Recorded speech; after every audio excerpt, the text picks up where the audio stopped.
Good morning बच्चों and most welcome to another lecture of maxima minima. बच्चों maxima minima में first order derivative test क्या होता है और सेकेंड ऑर्डर डेरिवेटिव टेस्ट क्या होता है, ये दोनों ही हम लोगों ने काफी बेहतर तरीके से समझ लिया था और उस पे बेस्ड जो एक्सरसाइज थे हमने उसको भी कर लिया था। आज आपको जो चैप्टर का पार्ट पढ़ना है वो है अप्लाइड प्रॉब्लम्स, जो कि आपके बोर्ड में आते हैं। अभी तक जो आप पढ़े थे वो तो बोर्ड में आ भी सकता है, नहीं भी आ सकता है, लेकिन अब जो तुम पढ़ने जा रहे हो वो बोर्ड में आता है। जैसे लीनियर इक्वेशंस के आपने सॉल्यूशन पढ़े होंगे क्लास 10th में, और उसका वर्ड प्रॉब्लम पढ़ा तो आपको वर्ड प्रॉब्लम्स पे ज्यादा इफर्ट डालना पड़ा था, बिकॉज वर्ड प्रॉब्लम्स में इक्वेशन भी बनानी है और साथ साथ सॉल्व भी करना होता था। तो यहाँ पे मैक्सिमा मिनिमा में भी समझ लो कि मैक्सिमा मिनिमा का वर्ड प्रॉब्लम स्टार्ट हो रहा है, यानी अप्लाइड प्रॉब्लम स्टार्ट हो रहा है।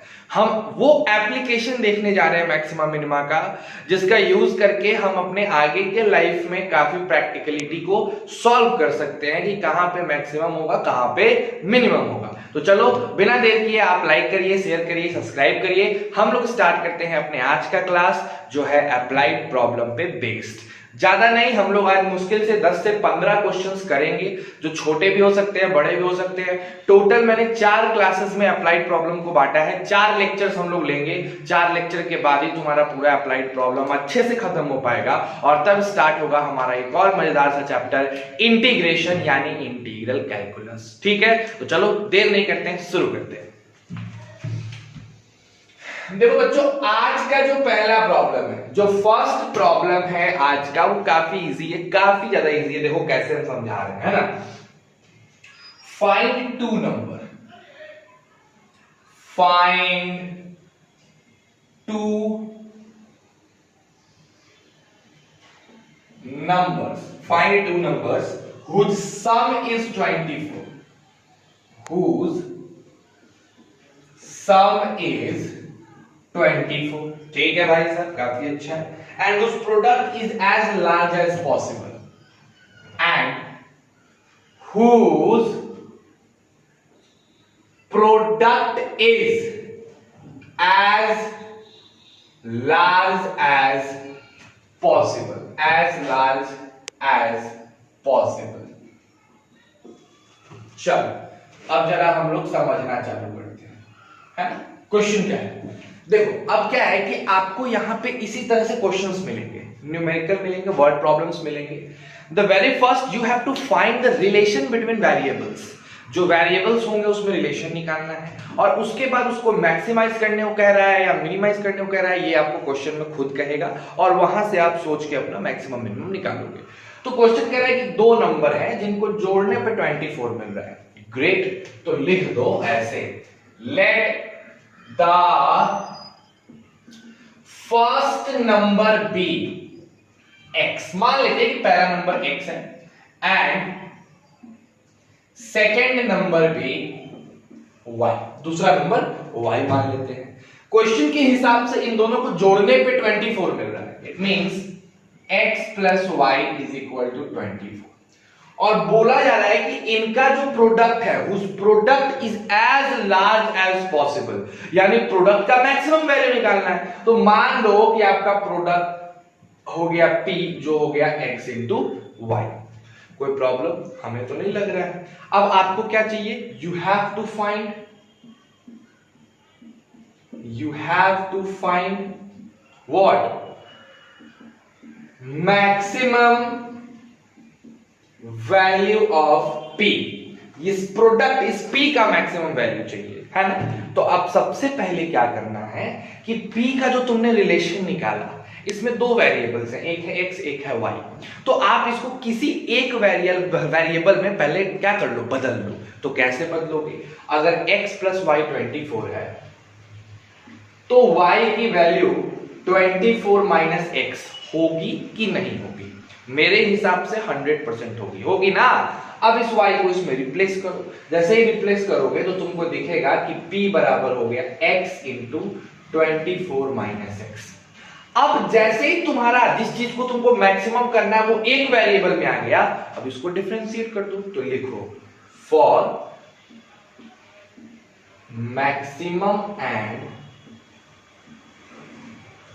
मिनिमम क्या करना होता है, dp बाई एक्स के वेरिएबल में dp by dx is equal to 0।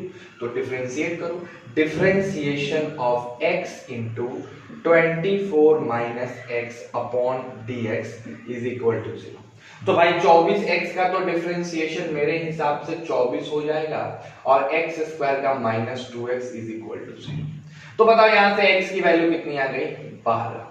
तो अगर x 12 है तो आसानी से यहां पे रखोगे तो हमारा y भी कितना आ जाएगा, 12। यानी x 12 और y 12 रखने पे मेरा जोड़ने पे 24 भी आ जाएगा और साथ साथ इनका प्रोडक्ट जो है 12 गुने 12 144, ये मैक्सिमम प्रोडक्ट है। कोई और दूसरा नंबर रखोगे ना, जैसे मान लो कि 10 और 14 रखो, 10 और 14 रखोगे तो जोड़ने पे 24 आ जाएगा, लेकिन 10 और 14 को जब गुना करोगे तो 140 ही आएगा, प्रोडक्ट मैक्सिमम नहीं आएगा। तो हमें निकालना था ऐसा नंबर जिसको जोड़ने पे 24 आए और उनके प्रोडक्ट को करने पे हमें मैक्सिमम मिले। तो हमने मान लिया कि जोड़ने पे मेरा 24 आया है और x इंटू वाई मैक्सिमम चाहिए, यानी dp बाई dx 0 चाहिए, तो उससे करके हम निकालेंगे। क्लियर है? ये पहला क्वेश्चन उतारो, इसी तरह से हम लोग आगे बढ़ेंगे अगले क्वेश्चन पे। ठीक है, चलो। आई होप आपने उतार लिया होगा, ज्यादा समय मैं नहीं दे रहा हूं, फटाफट हमको ढेर सारे क्वेश्चन करने हैं। जैसे ही हमारा 10 से 12 क्वेश्चन या 15 क्वेश्चन हो जाएगा, समझ जाना क्लास भैया खत्म। लेकिन उससे कम में तो नहीं होने वाला है।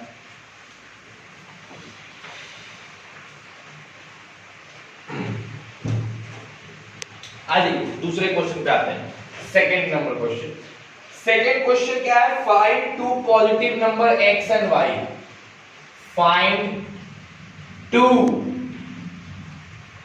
Positive number x and y such that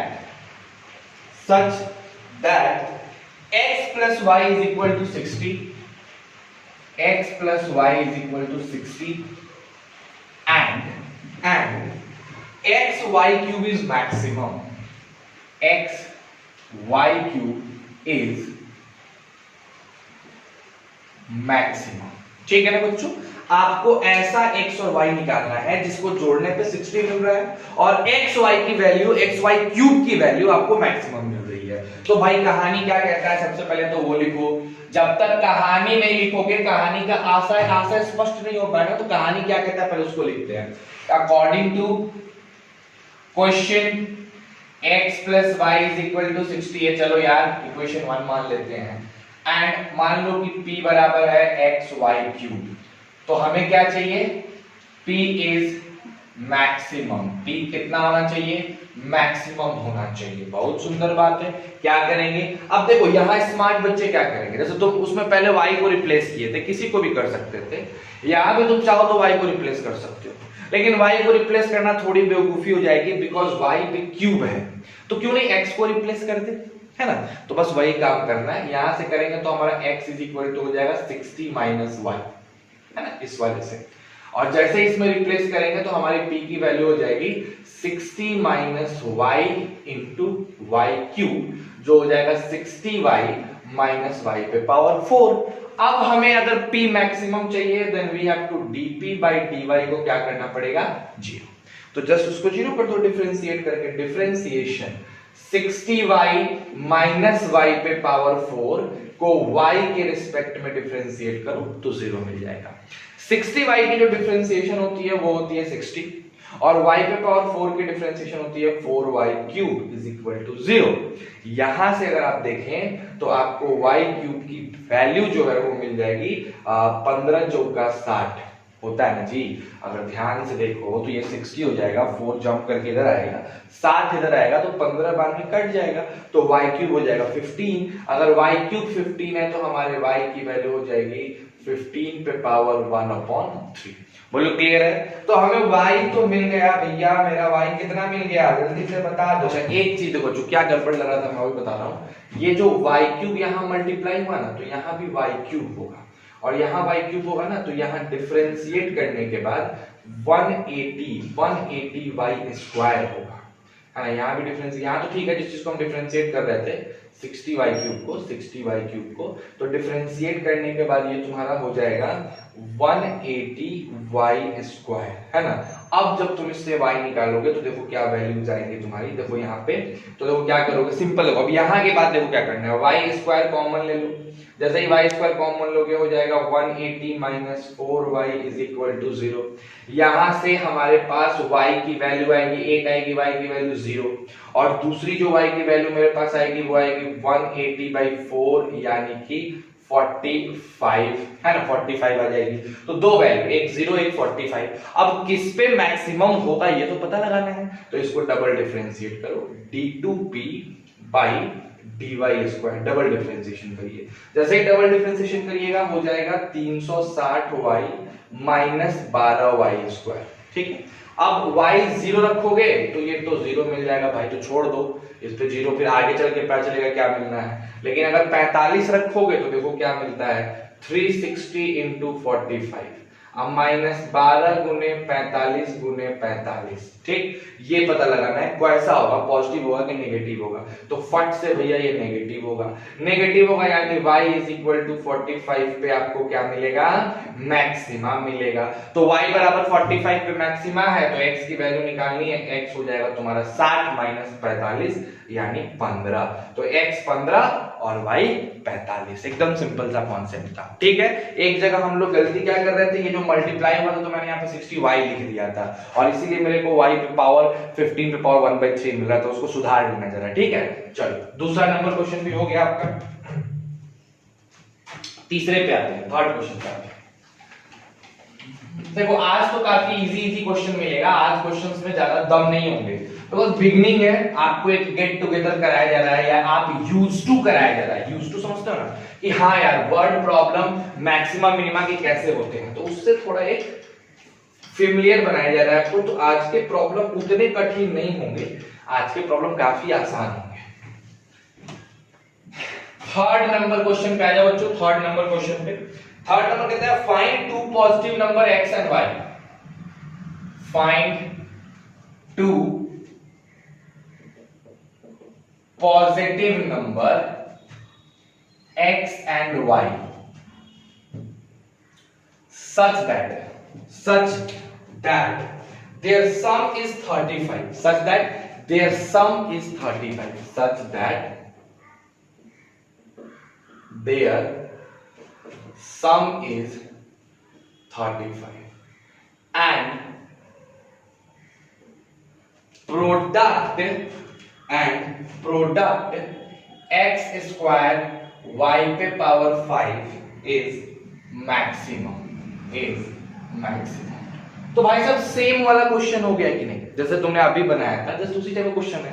तो एक बार और प्रैक्टिस कर लेते हैं इस क्वेश्चन को, एक ही टाइप का है, या एक काम करो इसको तुम खुद से बनाओ, इसको खुद से बना के देखो, अभी जस्ट वैसा बनवाया ना मैंने दो क्वेश्चन, तो ये सेम पैटर्न क्वेश्चन है, तो इसको जरा खुद से बना के देखो, ना बने तो मेरे से व्हाट्सएप पे पूछ लेना कि हाँ सर कैसे होगा, इसको खुद से कर लो, ठीक है। चलो होमवर्क आइए क्वेश्चन, फोर्थ नंबर क्वेश्चन भी वही है बच्चों, एग्जाम्पल 4 भी आप खुद से कर लीजिएगा, एग्जाम्पल नंबर 5 भी सेम है, एग्जाम्पल नंबर 5 में भी कोई दिक्कत नहीं है, सेम क्वेश्चन है, एग्जाम्पल 6 भी सेम है, 6 तक आपका सेम क्वेश्चन है, उसके बाद 7 से क्वेश्चन बदलना स्टार्ट हो रहा है, तो 6 तक यानी कि example number 3, example number 4, example number 5 और एग्जाम्पल नंबर 6 रहा आपका होमवर्क। हम लोग 7 नंबर एग्जाम्पल पे आ रहे हैं। देखो हम उन्हीं एग्जाम्पल्स को करेंगे ना, जो देखो एग्जाम्पल्स बहुत हैं, 30 35 36 40 एग्जाम्पल्स हैं, तो सारे एग्जाम्पल्स एक एक करके कराना मुश्किल है, लेकिन एक पैटर्न पे जो एग्जाम्पल्स हैं उनको तो हम करा दे रहे हैं। तो एग्जाम्पल नंबर 7 तक आप करो, है ना, आई मीन 6 तक, 3 4 5 6, 3 ये हो गया, 4 आ गया, 5 आ गया, 6, ये सेम पैटर्न पे आप कर सकते हैं, ना हो तो पूछ लेना। अब हम लोग बात करने जा रहे हैं एग्जाम्पल नंबर 7 का, जो थोड़ा सा अलग है, ठीक है। आ जाओ 7th नंबर क्वेश्चन पे आते हैं। अ बीम ऑफ, राइट चला गया था, आ जाओ 7वें नंबर पे आते हैं। A beam of length L, a beam of length L, ठीक है, it's supported at two ends, is supported at its two ends, it's supported at its two ends, ठीक है, and is uniformly loaded, and is uniformly loaded, है ना? ठीक है, अब आगे देखते हैं क्या कहता है। पर यूनिट यूनिफॉर्मली, अच्छा, एंड ठीक है, if W is the uniform, if W is the uniform weight per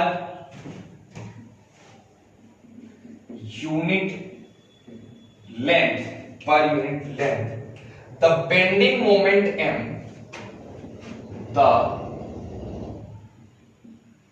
bending, एक second per unit length, the bending moment M at which the bending moment M at a distance x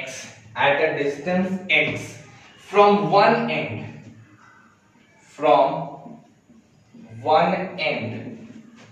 is given by M is equal to WLX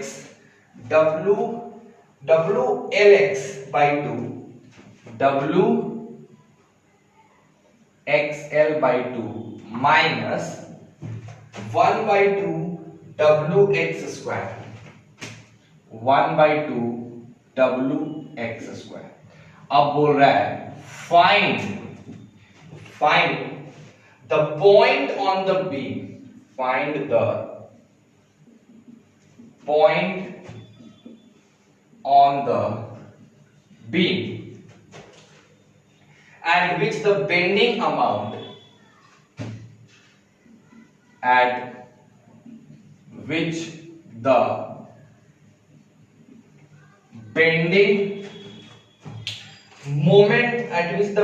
moment has maximum value, at which the bending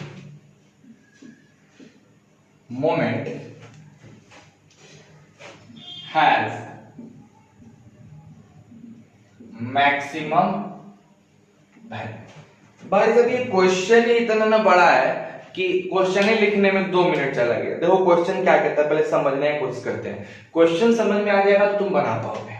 and that's why मैंने बोला है कि maxima minima काफी tough हो जाता है जब हम उसके वर्ड प्रॉब्लम्स को देखना स्टार्ट कर देते हैं, इसी वजह से टफ हो जाता है। बिकॉज क्वेश्चन को सही तरीके से समझ गए तब तो आसान है, और अगर आपने थोड़ी सी भी गलती की क्वेश्चन को समझने में तो आपसे फिर बनेगा नहीं। तो क्या है समझो, a beam of length L, ठीक है, एक बीम है जिसकी लंबाई है L, बहुत सही बात है, is supported at its 2 and, वो क्या है, 2 एंड पे सपोर्ट हो रहा है। जैसे मान लो कि अगर एक बीम है तो हम इसको ऐसे ले लेते हैं, ठीक है, ये हमारा बीम हो गया। अब क्या किया गया है, इस बीम की लंबाई है L, इसको 2 एंड पे ऐसे सपोर्ट दिया गया है, एक यहां और एक यहां, ये दोनों इसका एंड पॉइंट है, उसमें सपोर्ट लगा दिया गया है। क्वेश्चन ये है, अब इसमें समझो क्वेश्चन क्या है कि अच्छा ये भी है कि इसके ऊपर लोड रखा गया, इस बीम पे यूनिफॉर्म लोड रखा गया, इसके ऊपर क्या रखा गया, ऐसे यूनिफॉर्म लोड है ना, इसके ऊपर ऐसे लोड रखा गया। तो अब जब तुम इसमें लोड रखोगे तो आप देखे हो ना कि जब किसी चीज पे लोड रखा जाता है तो वो घूम जाता है। समझना मेरी बात को, कैसे समझा रहे तुमको। जैसे मान लो ये है, ठीक, अभी देखो, अभी अगर हमने इसको अपने यहाँ पे और यहाँ पे ऐसे सपोर्ट करके रखा है तो ये एकदम स्ट्रेट है, ये ऐसे लपा हुआ नहीं है, ठीक। लेकिन अगर हम इस पे किताब रख दें तो ये ऐसे लप जाएगा, समझ लो ना मेरे कहने का मतलब। तो जैसे ही तुम इस पे लोड रखोगे तो ये स्ट्रेट नहीं रहेगा, एकदम सीधा नहीं रहेगा, ये क्या होगा कि ये अपने पोजीशन से थोड़ा सा बेंड हो जाएगा, ये अपने पोजीशन से हल्का सा बेंड हो जाएगा। अब इसके बेंडिंग मोमेंट को कौन दे रहा है, एम दे रहा है। बोल रहा है कि भैया मेरा जो बेंडिंग मोमेंट देने वाला है वो एम है। अब पूछ रहा है कि बताइए कि किस जगह पे, माने भाई बेसिकली यहां से इस एंड से कितने डिस्टेंस के दूरी पे जो बेंडिंग मोमेंट होगा वो सबसे ज्यादा होगा। अब तुम खुद समझने की कोशिश करो कि क्यों ऐसा क्वेश्चन पूछ रहा है, एकदम आराम से समझना। मैं इसको बड़े बेहतर तरीके से इस क्वेश्चन को समझा रहा हूं, थोड़ा टाइम टेकिंग है, अच्छे से पढ़ो लेकिन मन से पढ़ते हो, कम पढ़ो लेकिन मन से जो पढ़ोगे ना उसका एक अलग ही मजा है, ठीक। तो बढ़िया से पढ़ना, मैं तुमको समझा दूंगा, विजुअलाइज करा रहा हूं मैं तुमको चीजें। रुक जाओ, देखो बच्चों, ऐसा है कि अब मैं आपको बेंडिंग मोमेंट समझाने वाला था। तो ये जो आप सेटअप देख रहे हो, देखो जैसे ये मान लो एक रॉड है, ठीक, ये रॉड हो गया जिसकी लंबाई L है। अब हमने क्या किया है, इसको दो जगहों पे इस तरीके से सपोर्ट दे दिया है, ठीक है, दो जगहों सपोर्ट दे दिया है। अब देखो क्या है, जब तक इसके ऊपर लोड नहीं है, ये मुड़ा नहीं है, लेकिन जैसे ही मान लो कि हम यहाँ पे यूनिफॉर्मली या फिर कहीं पे भी एक लोड रख देते हैं, देखो जैसे ये पूरा मुड़ गया, अब हमें क्या करना पड़ेगा, जैसे ये जब हम इसको लोड को ऐसे रख रहे हैं, एक मिनट रुक जाओ, तो मैं यहाँ लोड रख के इसको दबा देता हूँ, ठीक, तो देखो दबाए हुए, तो ये देखो ये ऐसे हल्का सा, तो देखो इसके में बेंडिंग आई कि नहीं आई, मैंने इसको दबाया, जो पहले स्ट्रेट था ऐसे एकदम, देखो ध्यान से देखना, ऐसे स्ट्रेट था, और हल्का सा भी लूज करने पे देखो ये बेंड हो जा रहा है, बेंड हो रहा है कि नहीं हो रहा है, बेंड हो रहा है ना जी। तो ये जो बेंडिंग आ रही है, इसी बेंडिंग को देने के लिए एक फॉर्मूला निकाला गया है, जो कि तुम्हारे क्वेश्चन में m बराबर दिया हुआ है। अब उसी फॉर्मूले से ये आपको पता लगाना है कि कहां पे बेंडिंग ज्यादा अच्छा हो रहा है। तो अगर तुम ध्यान से इसको देखोगे तो बीच में बेंडिंग काफी ज्यादा है, बीच में झुकाव काफी ज्यादा है, और अगल बगल झुकाव, यानी कि जहां पे सपोर्ट है वहां पे झुकाव नहीं है। तो क्वेश्चन यही पूछ रहा है कि भाई मास तो हमने इसके ऊपर यूनिफॉर्मली डाल दिया और इसके अंदर बेंडिंग भी हो गया, लेकिन बेंडिंग कहां पे ज्यादा है, ये चीज आपको निकालना है, ठीक। तो यही निकालते हैं हम लोग। तो देखो ऐसा है कि हम एक भी मौका नहीं छोड़ना चाहते हैं जिसमें हमको कुछ डेमोन्स्ट्रेट करने का मौका मिले, क्योंकि देखो यार मैथ्स में डेमोन्स्ट्रेशन की चीज ऐसे ही कम होती है, फिजिक्स में बहुत होती है। फिजिक्स पढ़ाने में इसलिए मजा भी आएगा क्योंकि आपको डेमोन्स्ट्रेट करने के लिए बहुत सी चीजें मिलेंगी, आप यूज करके डेमोन्स्ट्रेट कर सकते हो, पढ़ाने में मजा आएगा। तो मैंने इस क्वेश्चन में देखा कि भैया चांस है तो मान लो, तो तुमने देखा क्या कहानी थी, आप एकदम एग्जैक्टली आप अभी देखें कि कैसे हमने इस बेंडिंग को समझा। तो हमको वही बेंडिंग निकालना है कि कहां पे हम निकालेंगे। तो क्वेश्चन तो समझ में आ गया कि भाई रॉड थी, उसको दोनों एंड पे सपोर्ट किया गया है, अगर हम उसके ऊपर लोड रखते हैं तो वो मुड़ेगा, और अगर वो मुड़ता है तो किस जगह पे कितना बेंडिंग मोमेंट होगा उसको देने के लिए ये एक फॉर्मूला है। अब इस फॉर्मूला से पता लगाना है कि कहां पे बेंडिंग मोमेंट मैक्सिमम होगा, यानी सीधे df/dx को हमको जीरो कर देना, बाकी कुछ नहीं करना है, ठीक। अब उसी चीज को लेके हम आगे बढ़ते हैं और तब पता लगाते हैं कि किस जगह पे बेंडिंग मोमेंट मैक्सिमम होगा, ठीक है। तो चलो इसको मिटा देते हैं बच्चों को जरा फटाक से, है ना, मिटा देंगे तो थोड़ा बनाना आसान होगा, कि बना देंगे क्या जगह है, बन सकता है। देखो तो भाई हम क्या लिखेंगे, for maximum bending, for maximum bending dm/dx must be equal to 0। तो भाई करो dm/dx को 0 करो, तो dm/dx अगर हम निकालते हैं तो हमारे पास WL, देखो W तो कांस्टेंट है, L भी कांस्टेंट है, 2 भी कांस्टेंट है, dx का 1 हो जाएगा, -2wx/2 हो जाएगा, इज इक्वल टू 0 हो जाएगा। यहां से ये दोनों कट गए, है ना, तो हमारे पास आ गया WL/2 is equal to WX, cut गया, यानी हमारे x की वैल्यू क्या आ गई, L/2। यानी अगर हम मिडिल में रहे, एकदम बीच में रहे, तो बीच में जो बेंडिंग है, बेंडिंग मोमेंट है, वो सबसे ज्यादा हो जाएगा। टोटल लेंथ L है, L/2 पे आए तो L/2 पे सबसे ज्यादा बेंडिंग हो जाएगी। तो क्वेश्चन देख रहे हो, 2 लाइन का क्वेश्चन था, लेकिन इसको समझना कितना इंपॉर्टेंट है, कितना लंबा चौड़ा पूरा फिजिक्स वाला ज्ञान दिए हुए। तो दैट्स व्हाई मैंने सोचा कि सेटअप से ही समझा देते हैं, मजा आया होगा आपको। आइए अगले क्वेश्चन में बढ़ते हैं, 8वें नंबर पे, ठीक है। चलो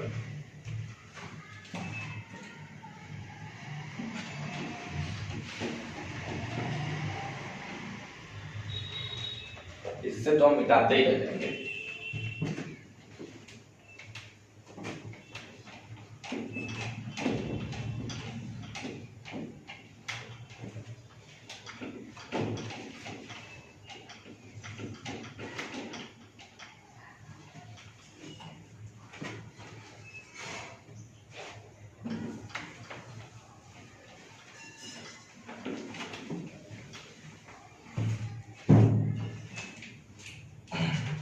तो एग्जाम्पल नंबर 8 जो आप करिएगा, एग्जाम्पल नंबर भी 8 सेम टाइप का है, अलग नहीं है, कुछ एक्स्ट्रा नहीं है। एग्जाम्पल 8 भी आप कर सकते हैं। एग्जाम्पल 9 से फिर मैं कराना स्टार्ट कर रहा हूं, ठीक है। So that all rectangles with a given perimeter, आ जाओ 9th नंबर एग्जाम्पल देखते हैं।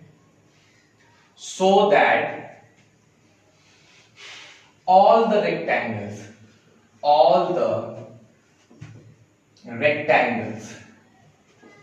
with given perimeter,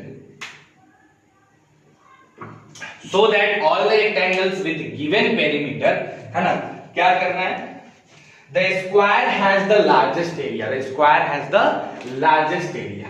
The square has the largest area. ठीक है, अब देखो बच्चों, ऐसे क्वेश्चन को समझने की कोशिश करो। ये भी क्वेश्चंस काफी पूछता है। क्वेश्चन दे रहा है कि दुनिया में जितने भी रेक्टेंगल्स हैं जिसका पेरीमीटर फिक्स है, आपको पेरीमीटर में बदलाव नहीं लाना है, समझना मेरी बात को। दुनिया में जितने भी रेक्टेंगल्स है उसका पेरीमीटर फिक्स है, पेरीमीटर में आपको कोई भी चेंजेस नहीं लाने हैं। ठीक, तो वो जो रेक्टेंगल बनेगा जिसका पेरीमीटर फिक्स है, वो रेक्टेंगल, पेरीमीटर तो फिक्स रखा है तो पेरीमीटर ना फिक्स होना चाहिए। लेंथ ब्रेथ अपना इधर उधर वैरी हो सकता है। देखो, पेरीमीटर फिक्स रहे लेकिन लेंथ ब्रेथ तो अलग अलग हो सकता है ना। एक ही पेरीमीटर के लिए अलग अलग लेंथ ब्रेथ सेट हो सकता है। तो लेंथ ब्रेथ को जब तुम अपना अलग अलग सेट करोगे तो अलग अलग सेट करने से जैसे ही वो स्क्वायर के फॉर्म में आएगा, वो रेक्टेंगल स्क्वायर होगा, उस वक्त जो उस रेक्टेंगल की एरिया होगी वो मैक्सिमम होगी। यही प्रूफ करना है। यानी सिंपल हमें ये प्रूफ करना है कि अगर किसी रेक्टेंगल का पेरीमीटर फिक्स है तो उस रेक्टेंगल का एरिया मैक्सिमम करने पे हमें वो रेक्टेंगल नहीं मिलेगा बल्कि एक स्क्वायर मिल जाएगा। यानी साइड्स जो हैं अपने आप आपस में बराबर हो जाएंगे। तो आ जाओ जरा प्रूफ करके देख लेते हैं। भाई मान लेते हैं कि ये मेरा एक रेक्टेंगल है, समझना मेरी बात को, ये मेरा एक क्या है, रेक्टेंगल। ठीक है ना, ये एक रेक्टेंगल हो गया छोटा सा, इसका नाम दे दो ए बी सी डी। इस ए बी का हो गया x, इस बी सी का हो गया हमारे पास coordinate y। A B x हो गया, बी सी y हो गया। अगर मैं तुमसे पूछूं कि इस रेक्टेंगल की पेरीमीटर बताओ तो तुम क्या बोलोगे? 2 times length plus breadth. Simple बात है। आपकी जो पेरीमीटर है वो फिक्स है, यानी p आपका फिक्स है, तो आप यहां से लिख सकते हो p/2 minus y is equal to x. ये भी बात आपकी एकदम परफेक्ट होगी। बोलो सही है कि नहीं? आराम से, ये भी दिमाग में रखो। अब अगर हम तुमसे कहें कि इस रेक्टेंगल का एरिया कितना होगा तो तुम कहोगे x into y. Now we have to replace x और we have to replace y। इसको मन उसको रिप्लेस कर दो। तो चलो, अब हमने x लिख दिया तो x ही रिप्लेस करते हैं। तो a इज इक्वल टू हो जाएगा p/2 minus y into Y. अब हमारा जो एरिया है वो हो गया py/2 माइनस वाई स्क्वायर, यानी y में। अब we want this area to be maximum, हमको ये एरिया मैक्सिमम चाहिए। तो क्या करोगे? dA/dy को 0 के बराबर। तो जैसे ही इसको डिफरेंशिएट करोगे मेरे बच्चों, p यहां पे क्या बचेगा? p/2 और इसका हो जाएगा 2y इज इक्वल टू 0 हो जाएगा ना डिफरेंशिएट करने पे। अब जैसे ही तुमने ऐसे किया, ये इधर चला गया तो हो गया p/2 is equal to 2y। तो y की वैल्यू कितनी आ गई? p/4। y की वैल्यू कितनी आ गई? p/4। अब जैसे इस p/4 को यहां रखोगे, तुम्हारा x का भी वैल्यू कितना आ जाएगा? p/4। तो अगर किसी रेक्टेंगल में x और y बराबर हो जाते हैं, p/4 हो जाते हैं, तो वो रेक्टेंगल मेरा क्या होता है? स्क्वायर बन जाता है। अब तुम कहोगे सर dA/d जो 0 करने पे जो आप किए हो यहां पे, तो एरिया मैक्सिमम भी हो सकता है और एरिया मिनिमम भी, दोनों हो सकता है। तो आपको कैसे पता कि हमारा जो वैल्यू है वो मैक्सिमम एरिया के लिए है? तो इसको एक बार और डिफरेंशिएट करो, समझे? एग्जाम में एक बार और डिफरेंशिएट करना पड़ेगा। अगर नहीं डिफरेंशिएट करोगे तो बहुत मुश्किल होगा। एक बार और डिफरेंशिएट करो तो हो जाएगा d2a/dy²। जैसे इसको डिफरेंशिएट करोगे फिर p/2 का 0 और यहां आ जाएगा -2। बताओ -2 कैसा नंबर? नेगेटिव। नेगेटिव पे क्या मिलता है? मैक्सिमा मिलता है। ठीक है, तो आपको ये स्टेप, सेकंड वाला स्टेप करके दिखाना है। हम नहीं दिखाते हैं बिकॉज वो आप कर सकते हो, ऐसा बहुत बड़ी चीज नहीं है डबल डिफरेंशिएशन। ठीक है, वो आपको आता है तो आप आसानी से कर सकते हो, इसलिए हम नहीं दिखाते हैं। ठीक, लेकिन आपको एग्जाम में दिखाना है। तो इस क्वेश्चन में क्या था सर कि हमारे पास एक रेक्टेंगल है, उस रेक्टेंगल का पेरीमीटर दिया है, तो आपको प्रूफ करना है कि उसका एरिया अगर मैक्सिमम होता है तो ये रेक्टेंगल रेक्टेंगल नहीं रह जाएगा बल्कि स्क्वायर हो जाएगा। तो हमने कर दिया, देखो y भी सेम x भी सेम, तो बन गया ना स्क्वायर। तो ये रेक्टेंगल नहीं, मैक्सिमम एरिया पे क्या हो जाएगा? स्क्वायर हो जाएगा। ठीक, नेक्स्ट क्वेश्चन पे आते हैं, 10वां नंबर। मिटा दें? चलो ठीक।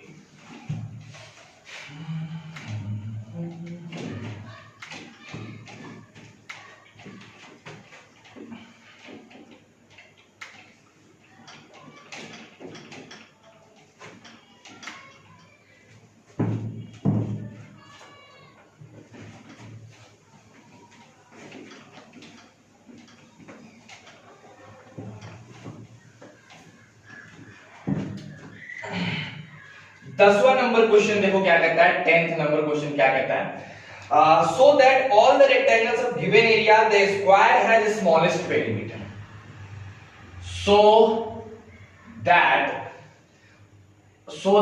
of all rectangles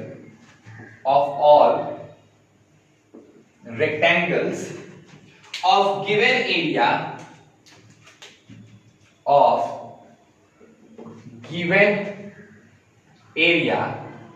the square has a smallest perimeter। समझ में आया बात? अब कह रहा है कि आपके पास जितने भी रेक्टेंगल है, अगर उसमें एरिया फिक्स है, एरिया आपका गिवन है, ठीक, तो वो मिनिमम पेरीमीटर तब बनाएगा जब वो रेक्टेंगल नहीं क्या हो जाएगा, स्क्वायर। यानी अब की बात पेरीमीटर को मिनिमम करना है, एरिया फिक्स है। ठीक है बच्चों, आगे देखो कितना आसानी से प्रूफ हो जाएगा। मान लेते हैं कि मेरा ये रेक्टेंगल है, ठीक है, सॉल्यूशन लिखो यहां पे, और मान लो कि तुम्हारा ये रेक्टेंगल है, ठीक, इस रेक्टेंगल की लेंथ ले लो x और इसका ब्रेथ ले लो y, तो हमारा एरिया जो फिक्स है वो हो जाएगा x इंटू वाई। तो y को लिखा जा सकता है a बाई एक्स, इस चीज को दिमाग में रख लो। अगर मैं पेरीमीटर की बात करूं तो पेरीमीटर हो जाएगा मेरा 2 टाइम्स लेंथ प्लस ब्रेथ, ठीक, y को रिप्लेस कर दो तो हमारा p इज इक्वल टू हो जाएगा 2x plus 2a by x, ये पेरीमीटर है। Now we want this perimeter minimum, तो भाई मैक्सिमा चाहो चाहे मिनिमा चाहो, आपको इस dp बाई dx को क्या करना होगा, जीरो करना होगा। जैसे ही आप dp बाई dx को जीरो करोगे तुमको मिलेगा 2 माइनस, यहां तो हो जाएगा तुम्हारा 2a by x square, minus में भाई जंप करेगा तो x square is equal to 0, ठीक। अब यहां से अगर हम आ जाएं तो 2 कटेगा और x की वैल्यू जो तुम्हारी है वो हो जाएगी a का रूट अंडर a होगा। सिंस x डिस्टेंस है तो प्लस में ही लोगे, तो x रूट अंडर a हो गया। अब हमको यहां से y निकालना है, तो y की भी वैल्यू हो जाएगी a अपॉन रूट a, यानी y की भी वैल्यू रूट a।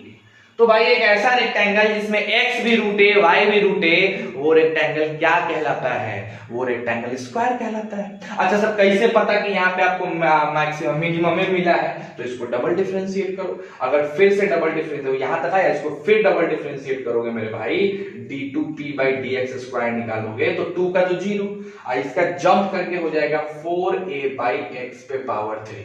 अब x डिस्टेंस है, ये एरिया पॉजिटिव ही होता है और 4 तो तुम्हारा पॉजिटिव है, तो पॉजिटिव आया, पॉजिटिव पे क्या मिलेगा, मिनिमा ही नहीं मिलेगा। तो हो गया प्रूफ कि अगर किसी भी रेक्टेंगल का एरिया गिवन है और उसका पेरीमीटर मिनिमम चाहिए तो वो रेक्टेंगल नहीं बल्कि वो रूट ए वाला एक स्क्वायर बन जाएगा। आ रही है बात समझ में? तो चलो 10वां नंबर अपना जो टारगेट था 10 क्वेश्चन, हमने उस 10 क्वेश्चन को आज पूरा कर लिया। वो अलग बात है कि मैंने 4 ही 5 क्वेश्चंस बताए, बाकी आपको खुद से करने हैं। अब इन 10 क्वेश्चन पे बेस्ड मैं तुम्हें और कुछ क्वेश्चंस देना चाहता हूं, आप उसको एक्सरसाइज से करेंगे। तो पहले ये 10 क्वेश्चन कर लेना, ठीक है। थोड़ा मैं बर्डन कम कर रहा हूं ताकि देखो हम 2-3 चीज तुम लोग को बताना चाहते हैं अभी, और इसमें भी एग्जांपल नंबर 10 तक, क्वेश्चन नंबर 10 तक आपका बन जाएगा। तो लास्ट एक्सरसाइज है उसमें भी क्वेश्चन नंबर 10 तक बन जाएगा। अब देखो, तो एक्सरसाइज का 10 क्वेश्चन और ये 10 क्वेश्चन, मैं तुम्हारा बर्डन इसीलिए कम कर रहा हूं, इस वीक में हमारा मैक्सिमम मिनिमम खत्म हो जाएगा टोटली। लेकिन हम बर्डन को कम करके चल रहे हैं इसी वजह से, देखो क्योंकि जब इंटीग्रेशन स्टार्ट होगा ना बच्चों, तो तुम्हारे पास टोटल 1018 क्वेश्चन हैं जो मैं करवाऊंगा। टोटल इंटीग्रेशन में 20 दिन के अंदर 50 क्वेश्चन के हिसाब से हम 1000 क्वेश्चंस तुम लोग को कराएंगे। सोच लो 20 से 22 दिन में 1000 से ज्यादा क्वेश्चन मैं इंटीग्रेशन में कराऊंगा। इस बात को याद रखो, 1000 से ज्यादा क्वेश्चन, और तुमको करना पड़ेगा बिकॉज उस वक्त मैं कॉपी भी चेक करूंगा, और जो नहीं पढ़ाएगा उसकी वीडियो प्राइवेट कर देंगे, जो नहीं मेरे को आंसर भेजेगा उसको भी नहीं मिलेगा। सीधा बात है, मैं सीधे वीडियो प्राइवेट करूंगा, उन्हीं को मिलेगा जो आंसर बना के भेजेगा। यानी आपके पास लास्टली इस एक हफ्ते का टाइम है जिसमें कि तुम अपना बैकलॉग क्लियर कर सकते हो। तो इसीलिए मैंने थोड़ा सा वीडियो शॉर्ट भी किया है, 10-10 ही क्वेश्चन करके 4 क्लास में हम करेंगे, थोड़ा सा तुमको समय मिल जाएगा। दूसरा फायदा ये होगा तुम लोगों को कि सब, अच्छा रिवीजन क्या करना है, बस डिफरेंशिएशन। इंटीग्रेशन पे कमांड चाहिए तो भैया डिफरेंशिएशन को रगड़ मारो, समझ लो, no AOD, no maximum minima, no dy by dx, no rate measure, no increasing decreasing, only differentiation. और कहां तक रिवीजन करना है? ऐसा नहीं कि पूरा रिवीजन कर जाना है, सिर्फ और सिर्फ चेन रूल तक कमांड किए रहोगे तो इंटीग्रेशन में धमाल मचा दोगे। तो भाई आपका अगला वीक मंडे से इंटीग्रेशन स्टार्ट हो जाएगा, और अगर इंटीग्रेशन स्टार्ट हो जाएगा तो समझ लो कि भाई साहब फिर आपके पास फुर्सत नहीं मिलने वाला। लंबा लंबा क्लास होगा, बहुत क्वेश्चन हम लोग को करने हैं, गजब की क्लास होगी, कंटिन्यूअस क्लास होगा, 25 दिन 30 दिन, एक दिन बीच में गैप नहीं मिलेगा, संडे को भी नहीं मिलेगा। जान जाओ, इतना लगातार क्लास होगा इंटीग्रेशन का, आप छोड़ नहीं सकते उसे क्लास को एकदम तुरंत। इंटीग्रेशन खत्म तो समझो कि बहुत मैक्सिमम सिलेबस अपना खत्म हो जाएगा, ठीक है, कुछ नहीं बचेगा, फिर थोड़ी मोड़ी चीजें बचेंगी, बस इंटीग्रेशन एक पहाड़ बचा हुआ, बाकी सब क्लीन। तो उसको करने के बाद काम तमाम है। तो लंबी क्लास होगी, आपको होमवर्क ज्यादा मिलेगा, मैं डेली होमवर्क चेक करूंगा, और अगर आप नहीं अपना होमवर्क एज असाइनमेंट सबमिट करते हैं तो अगले दिन आपको वीडियो नहीं मिलेगी। एक दिन वीडियो छोड़ोगे, समझ लो भैया इंटीग्रेशन का बंटाधार हो गया। बच्चा एक दिन क्लास छोड़ देता है, छोड़ो क्लास, 5 मिनट लेट आता है तो फिर उसके बाद उसकी कहानी खत्म। तो सोच लो कि कितना इंपॉर्टेंट है तुम्हारा इंटीग्रेशन, एंड दैट्स व्हाई ये सप्ताह रिलैक्स्ड सप्ताह रहेगा आपके लिए। मैं 10-10, 12-12 क्वेश्चन 4 दिन में करके पूरा आपका मैक्सिमम मिनिमा खत्म कर दूंगा, और आपको ये चीज कंप्लीट करना होगा। समझ रहे हो बात को? तो आज के लिए बस इतना ही। अच्छे से इसको बना लो, खूब बढ़िया से बना लो, एग्जाम्पल नंबर 10 तक बना लो, और एक्सरसाइज का क्वेश्चन नंबर 10 तक बना लो। बस 20 क्वेश्चन है, एग्जाम्पल 10 तक की मैक्सिमम चीजें हमने बता दी है, थोड़ी बहुत चीजें तुम देख लोगे। एग्जाम्पल 10 तक और एक्सरसाइज में 10 तक, मात्र 20 क्वेश्चन बना लो, और खूब बढ़िया, जो डाउट हो खूब अच्छा हमसे पूछ लो। शाम को 7 से 8:30 के बीच में हम आपको बता देंगे, ठीक है?